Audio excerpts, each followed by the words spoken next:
Hey guys, Hopper Hot Take tonight. Received word last night that state of Indiana was looking to potentially repeal a state law that literally just went into effect in July of 2025, mandating AEDs on school campuses. What are we doing? So let's talk a little bit about all of this, the absurdness of this. There were many states and many states around the country after January 2nd, 2023, when Damar Hamlin collapsed on the football field on national television. Many states rushed to mandate AEDs and cardiac emergency response plans and so many different things. The question is why these things weren't already mandated, first of all, right? But so this legislation would repeal this, and digging in a little more today, the representative who authored the bill in Indiana said that one of his constituents, the Indiana School Boards Association, doesn't like the legislation about AED requirements because, well, it's unfunded.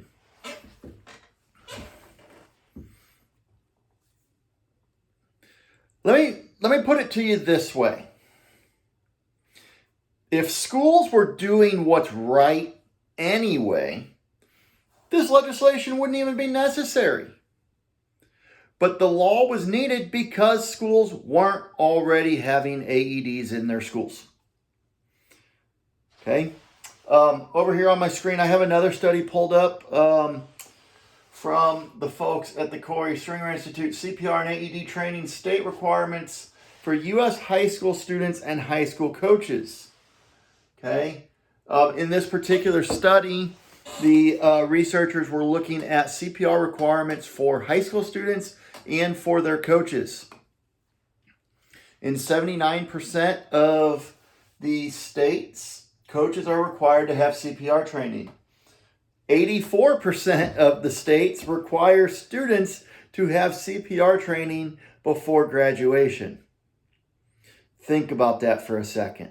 There are 9 states, according to this, there are 9 states where the high school students are expected to have more CPR training than the adults supervising them in coaching, in sports.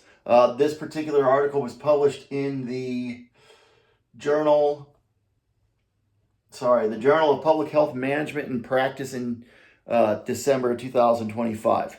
So again, let's think about this for a second.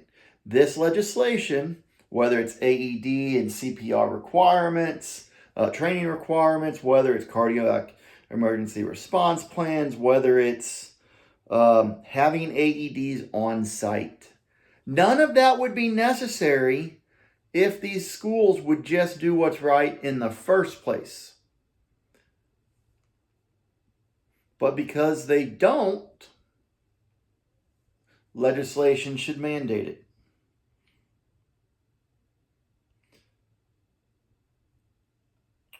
I believe this legislation did pass today. There was a push, obviously, to not get this legislation to go through, and testimony in the House in Indiana to not get this to go through. The author has now said that maybe he overreached a little bit, but it's there. Okay.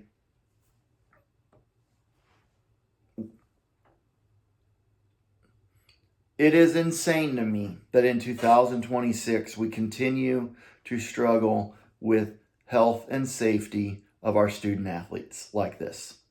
Okay. Sudden cardiac arrest is the leading cause of death on school campuses. It happens once every 3 days in American schools. Every school should have, at a minimum, 1 AED. At a minimum. Most schools need more than 1.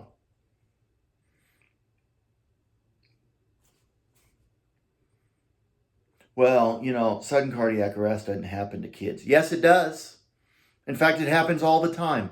Like I said, it is the leading cause of death on school campuses. And think about this. Our students, high school students especially, spend half their lives on school campuses between practices and workouts and games and being in class all day long. Some of our students are on these school campuses for 12, 13, 14, 15 hours a day. There's a reason that these things happen.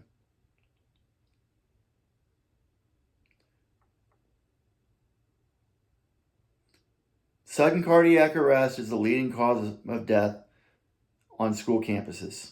It's the leading cause of death in athletics. It doesn't have to be. Proper training, proper equipment, proper rehearsals of EAPs, emergency action plans, can save lives. Tonight's Hopper Hot Take: quit messing with our kids' lives. Sudden cardiac arrest is the leading cause of death, and we can do something about it. So let's do it.